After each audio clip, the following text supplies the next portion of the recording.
Good morning, students. Now we will do our question answers. The ashes that made trees bloom.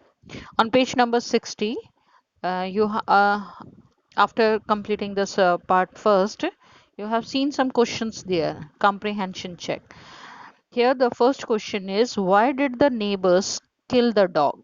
Neighbours ने dog को क्यों kill किया था? Answer है, the neighbours when heard about the good luck brought by the dog to the couple. जब neighbours ने ये सुना कि डॉग जो है वो अपने उनके नेबर्स के लिए अपने ऑनर के लिए ही गुड लक लेकर आया है, तो उन्होंने coax the dog into their garden. तो उन्होंने भी उसको डॉग को रिझाना शुरू किया और अपने गार्डन ले जाने के लिए तैयार कर रहे थे, इस होप में कि that he would find treasure for them also. लेकिन जब वो रिझाने से नहीं आया तो then they dragged him out of doors and the dog scratched and paws the ground under a pine tree. अब वो ड्रैग कर रहे थे बट डॉग अपने आप को पीछे हटा रहा था। तो जब वो स्क्रैच देखा उसने, तो उन्होंने ग्राउंड को वहां पे पाइन ट्री के पास जब खोदना शुरू किया, and when on digging the ground they saw that there was nothing but a dead kitten. जब उन्होंने वहां पे डिग किया एंड वहां पर जब उन्होंने देखा कि वहां पे तो सिर्फ डेड किटन है, तो वो दे बिकम फ्यूरियस, गुस्से में आ गए डॉग के ऊपर, and they beat him to death and then flung him into the hole. और जो उन्होंने गड्ढा खोदा था उसी के अंदर ही उन्होंने उसको दफना दिया। सेकंड है हमारा mark the right item. MCQs questions हैं ये। फर्स्ट है हमारा, the old farmer and his wife loved the dog. Old farmer जो था और उसकी वाइफ डॉग को बहुत प्यार करते थे, बिकॉज ए है it help them in their day to day work, वो हर रोज के काम में उनकी मदद करता था। Be as if it was their own baby, या फिर इसलिए प्यार करते थे कि वो बिल्कुल उसको ऐसे रखते थे जैसे उनका ओन बेबी होगा। C as they were kind to all living things, या फिर वो हर एक लिविंग बींग्स के लिए बहुत काइंड थे। तो यहाँ पर हमारा आंसर है as if it was their own baby. B option is correct. Now second है, when the couple old couple become rich they, जब वो ओल्ड कपल रिच बन गया था तो उन्होंने क्या किया था? A give the dog better food, dog को बहुत अच्छा खाना देना शुरू कर दिया था। B invited their greedy neighbours to a feast, अपने ग्रीडी नेबर्स जो थे उनको उन्होंने दावत पे बुलाया था। C lived comfortably and were generous towards their poor neighbours, अच्छे आराम से रहने लग गए थे और अपने पुअर नेबर्स का भी वो ध्यान रखते थे। तो यहाँ पे हमारा आंसर सी करेक्ट है, lived comfortably and were generous towards their poor neighbour. Come to the third one, the greedy couple borrowed the mill and the mortar to make. अब जो ग्रीडी कपल था वो बोरो मांगकर किस लिए लेकर आया था? Mill and the mortar. A rice pastry and bean sauce बनाने के लिए। B magic ash to win rewards, magic ash बनाने के लिए ताकि वो रिवॉर्ड विन कर सके। या फिर अ पेल ऑफ गोल्ड। तो पहले तो वो जब बोरो करके लेकर आया था तो उसके दिमाग में तो सिर्फ ये था कि वो बहुत सारा सोना बनाएगा, तो A pile of gold is the correct answer. Now on page number 63, after completing the chapter, come to the question answers. Now here you have to working with the text answers the following questions. First question is, the old farmer is a kind person. What evidence of his kindness do you find in the first two paragraphs? अब वो kind person था तो उसका evidence जो है kindness का, वो कौन से दो पैराग्राफ से हमें पता चलता है? So the answer is, the old farmer was a kind person. He and his wife had a pet dog named Muko as his baby. उनकी बेबी की तरह ही था उनका पेट डॉग। इससे हमें ये पता चलता है कि वो बड़े ही काइंड थे। Having no children, they loved it as though it were a baby. They fed him fish from their own chopsticks, अपनी own chopsticks से उसको fish देते थे, and all the boiled rice he wanted, और जितना उसको rice खाना होता था उतना उसको प्रोवाइड करते थे। He was patient and kind to everything that had life and often turned up a soon और purpose to give food to the birds. और वो बहुत ही पेशेंट मतलब कि शांति प्रिय थे और बहुत ही दयालु थे, इसीलिए वो जब भी उनको मौका वो बाकी बर्ड्स वगैरह को भी फूड वगैरह और पानी वगैरह देते थे। तो इन बातों से हमें पता चलता है कि they are very kind persons. Second question, what did the dog do to lead the farmer to the hidden gold? uh, किस तरह से मतलब कि हिडन गोल्ड फार्मर को बताया था डॉग ने? आंसर है, the dog came running to the farmer and kept on weighing the running to and fro till the farmer followed him. Dog उसके पास आया और वहाँ पर विनिंग करने लग गया, मतलब कि वो जीभ निकाल कर जो लंबी लंबी सी सांस लेते हैं और इधर उधर रनिंग करने लग गया टू एंड फ्रो, कभी पास आता कभी दूर जाता कि मेरे साथ चलो बुलाने के लिए। And the dog begin A lively scratching thinking it was possibly a beard bone or fish। और फिर वहाँ पर जाकर उसने स्क्रैच करना शुरू किया तो फार्मर ने सोचा कि यहाँ पर या तो कोई बोन या फिश वगैरह होगी, इसीलिए वो स्क्रैच कर रहा है। तो फार्मर ने उसको हेल्प किया। The farmer struck his in the earth and found the hidden gold. और इस तरह से उनको वो गोल्ड वहाँ पर मिला। क्वेश्चन नंबर 3 है, how did the spirit of the dog help the farmer first? पहले जो डॉग की स्पिरिट थी, आत्मा थी, उसने फार्मर को पहले कैसे हेल्प किया था? तो आंसर है, the spirit of the dog asked the farmer in his dream to cut down the pale tree over his grave and make a mortar for rice, pastry and a mill for bean sauce। पहले उसने help की थी कि जो मेरी dog के spirit ने उसके ड्रीम्स में आकर, फार्मर के ड्रीम्स में आके आकर कहा कि जो पाइन ट्री है मेरी ग्रेवयार्ड के पास, उसको आप कट डाउन करो और उससे एक मोटर बनाओ और मिल बनाओ, और उस मोटर से में आप राइस पेस्ट्री बनाना और मिल से बीन सॉस बनाना उसमें। इस तरह से उसने पहले हेल्प करी। सेकेंड क्वेश्चन है, how did it help him next? और फिर सेकेंड टाइम कैसे हेल्प करी? The spirit of the dog inform the farmer. और बाद में स्पिरिट जब दोबारा से आई, इन्फॉर्म किया फार्मर को दैट हिज विकेड नेबर्स, जो बुरे नेबर्स हैं, हैड बर्न द हैंडमेल, जो तुमने हैंडमिल बनाई थी उन्होंने वो बर्न कर दी है नेबर्स ने। तो he advised him to take the ashes of the mill and sprinkle them on the withered trees and they would bloom again। तो उसने कहा जो उन्होंने मेल बनाई थी उसको उन्होंने जला दिया है, तो बर्न कर दिया है, तो तुम उसकी एशेस जो है वो ले आओ और उनको जो वेदर से ट्रीज जो सूख गए हैं बिल्कुल, उनके ऊपर अगर तुम स्प्रिंकल करोगे मतलब कि डालोगे उनके ऊपर, तो वो दोबारा से ब्लूम करने लग जाएंगे। तो this is like this second. और जब वो ब्लूम करने लगे, उसकी फ्रेग्रेंस वगैरह फैली, तो वहाँ पर आपने जैसे पढ़ा भी था कि जो लॉर्ड था उसने उनको आकर काफ़ी सारा अवार्ड्स वगैरह दिए थे। पेज नंबर 64 पर आ जाओ आप। Question number 4, why did the daimyo reward the farmer but punish his neighbour for the same act?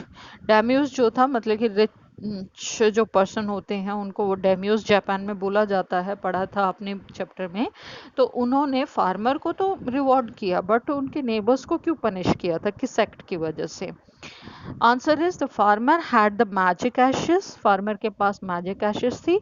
He made the old weathered cherry tree blooms blossom once again by sprinkling the ashes. उनके पास वो magic एश थी जिसकी वजह से cherry tree था वो दोबारा से खिल उठा था। So the daimyo rewarded the farmer for this, उसके लिए उसको रिवॉर्ड किया था डामियोस ने। And when his greedy neighbour heard about it, और जब उस ग्रीडी लालची नेबर ने उसको सुना, he took the ashes and when daimyos was passing on highway, जब हाईवे से डामियो पास हो रहा था तो वो एशेस लेकर गया। He threw a handful of ashes over the tree, tree के ऊपर डाला। The tree did not blossom and wind blow, वो ट्री तो मतलब कि दोबारा से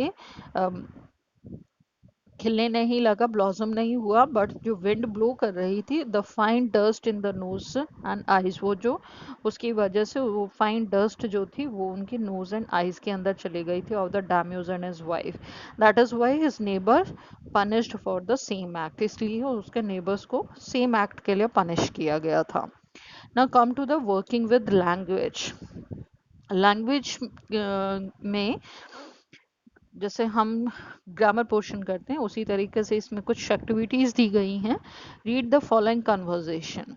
नाउ हियर एक कन्वर्जेशन दी है उन्होंने जो मृदु और रवि के बीच में हो रही है। Let us read it. Ravi, what are you doing?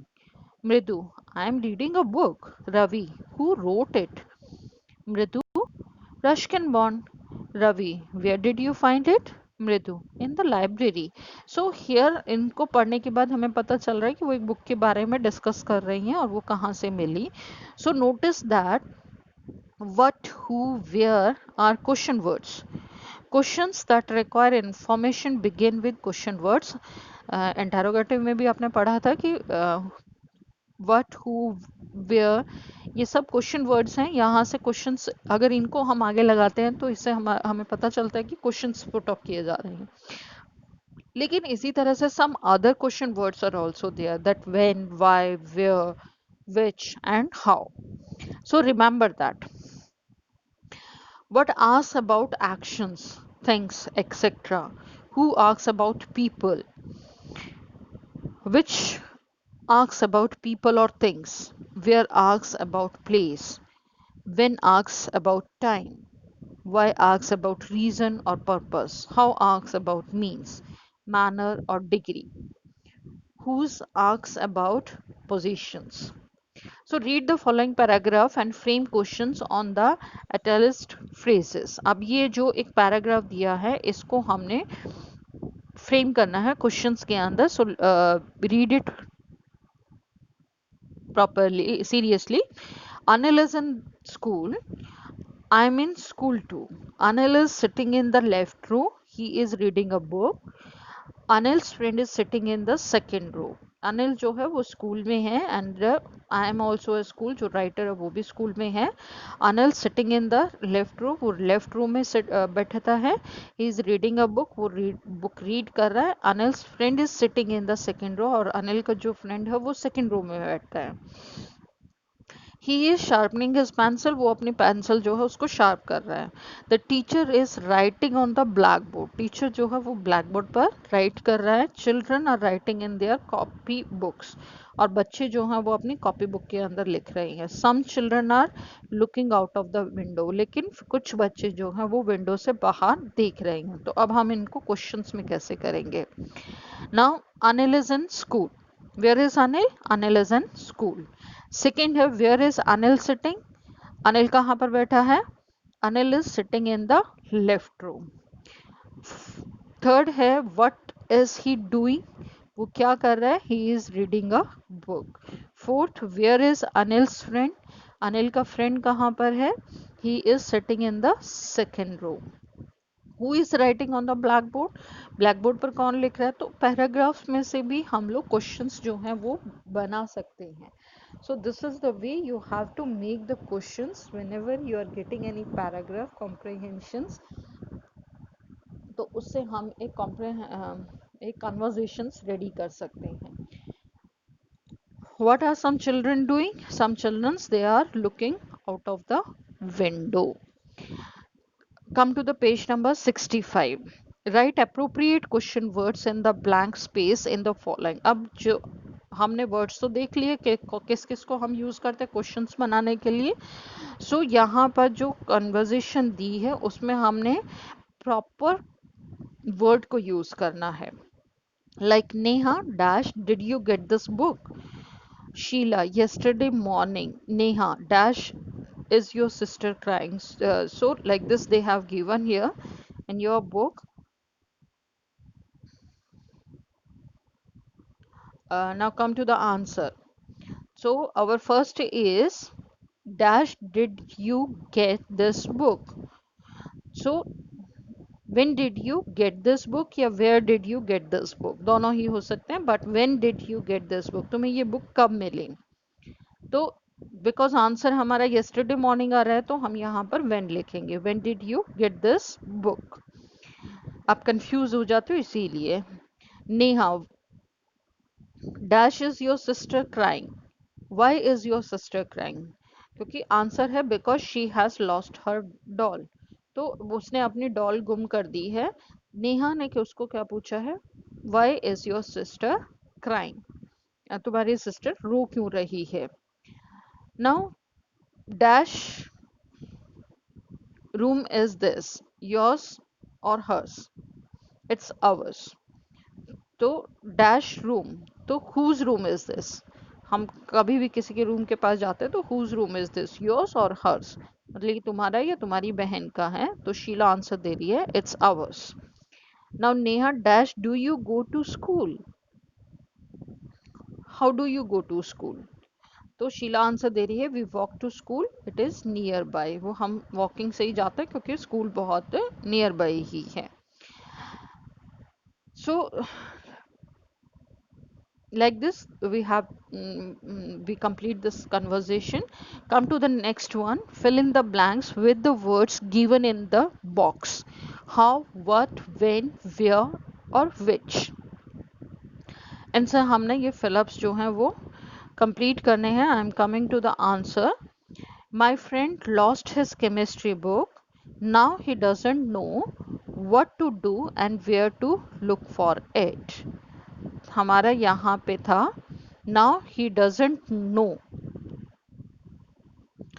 now he doesn't know what to do, first fill up में आएगा what to do and dash to look for it and where to look for it।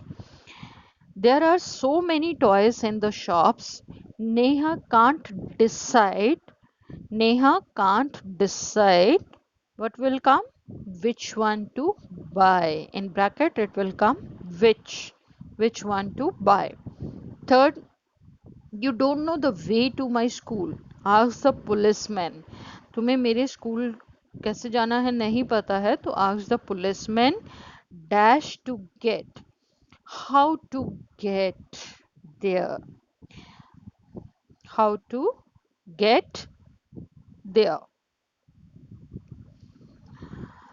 Now fourth one, you should decide soon dash to start building your house, you have to decide soon where to start building your house, where will come।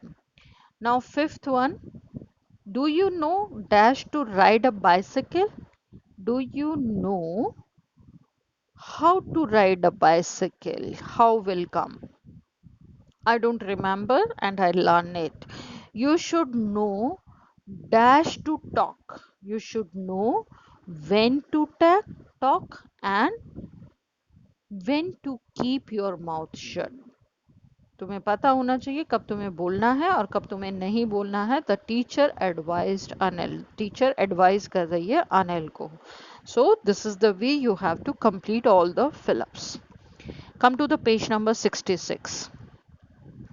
Add im or in to each of the following words and use them in place of the italicized words in the sentence given below. Patient, proper, possible, sensitive, competent।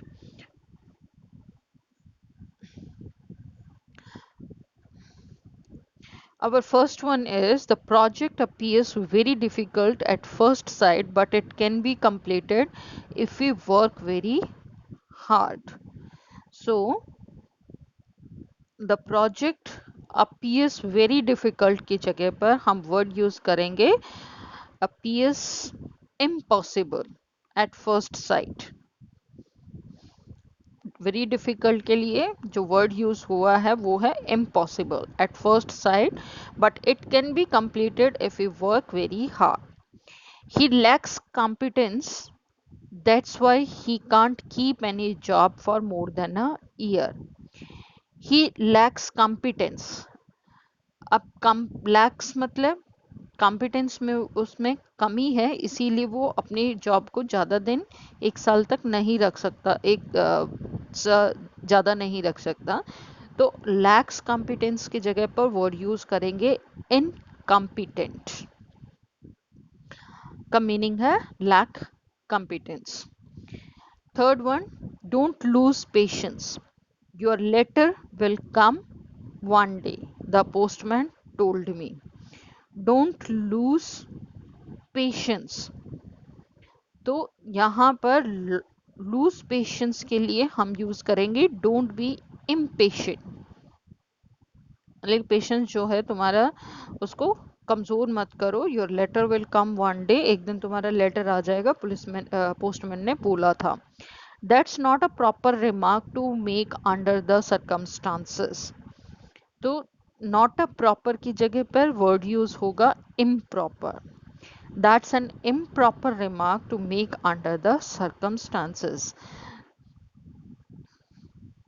He appears to be without sensitive. He appears to be without sensitive is not मतलब कि उसकी जगह पर हम use करेंगे insensitive, correct मतलब meaning देने के लिए, मतलब कि सेंसिटिव नहीं है वो। He appears to be insensitive, in fact he is very emotional। So like this we have done this also। Now read the following sentences. It was a cold morning and stars still glowing in the sky, an old man was walking along the road। Morning जो है वो अभी भी काफ़ी मतलब कि ठंडी है, एंड स्काई जो है वो काफ़ी ग्लो कर रहा है, and old man was walking along the road. Old man जो है वो रोड के ऊपर वॉक कर रहा है। The word is italics are articles. Now A and an articles तो आपने पढ़े हुए हैं। A an are indefinite articles and the is the definite article। Now a is used before a singular countable noun and an is used before a word that begins with a vowel। ये आपने छोटी classes में पढ़ा हुआ है। तो a boy, an actor, a mango, an apple, a university, an hour, इनके साथ हमने आर्टिकल्स को यूज करके अपना इस पैराग्राफ को कंप्लीट करना है। There was once a play which became very successful. A famous actor was acting in it। There was a play, there was once a play which becomes very successful। play यहाँ पर नाटक की बात हो रही है। A famous actor was acting in it, उसके अंदर एक फेमस एक्टर ने एक्टिंग की थी। In the play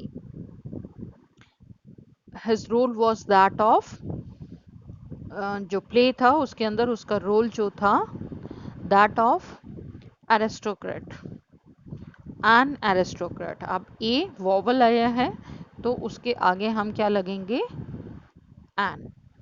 was that of an aristocrat who had been imprisoned in a castle for 20 years। In the last act of a play, someone could come on. And in the last act of the play, someone would come on the stage with letter which he would to hand over to the prisoner। even though even though the aristocrat was, अब यहाँ पर हमने the लगाया क्योंकि हम उसके ऊपर force कर रहे हैं, तो यहाँ पर हम एन न लगा के even though the aristocrat was not expected to read the letter at each performance, he always insisted that the letter be written out from beginning to end। So using these articles we have to complete this paragraph. Now uncircle the correct article. यहाँ पे कुछ हमें sentence दिए जिसमें से हमें correct article को लिखना है. Nina was looking for a job. A and the में से ए आएगा. After many interviews she got the job.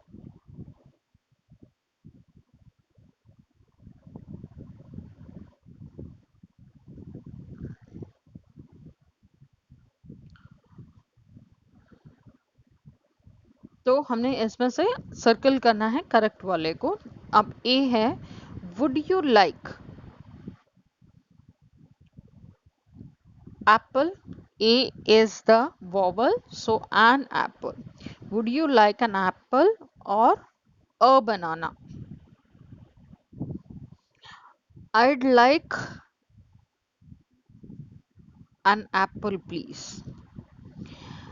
B, take the red one in the fruit bowl. Take the red one in the fruit bowl. You may take an orange also if you like. यहाँ पे force किया जा रहा है कि red वाला जो है वो आपने फ्रूट बॉल में से लेना है, but you may take an orange also if you like. Which one? Dash one beside the one beside the banana. So like this you have to complete this exercise. I hope you understand. Give me the remarks also. Thank you, students.